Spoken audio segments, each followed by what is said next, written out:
প্রেমে এসেছিল নিঃশব্দ চরণে, প্রেমে এসেছিল তাই স্বপ্নে মনে হলো তারে, দিনে তাহারে আসন প্রেমে এসেছিল নিঃশব্দ চরণে, প্রেমে এসেছিল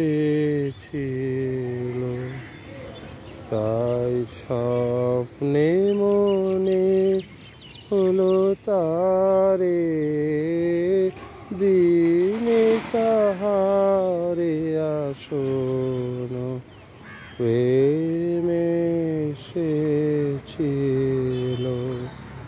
নিঃশব্দ চরণে, প্রেমে এসেছিল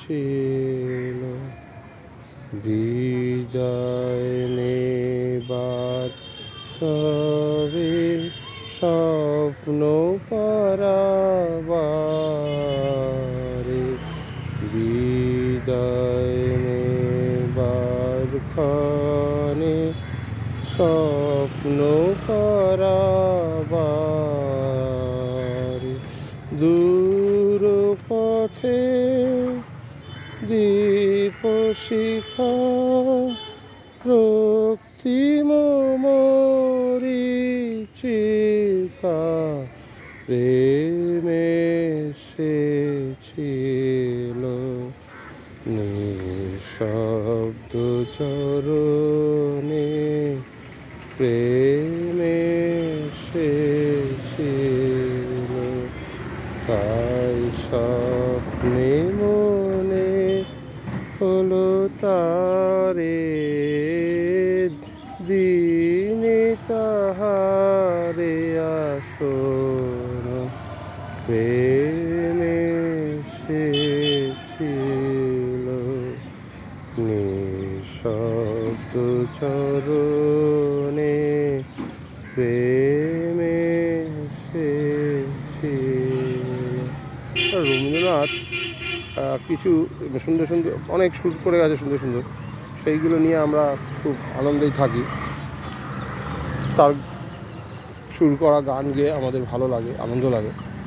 তবে আমাদেরও কিছু কন্ট্রিবিউশন ভাবা উচিত রবীন্দ্রসঙ্গীতে, এই নিজেদের গানের সঙ্গীত আর কি। হ্যাঁ, নাহলে তো আমরা শুধু অপরেরটাই নিয়ে গেলাম, কিছু দিতে দেওয়া হবে না।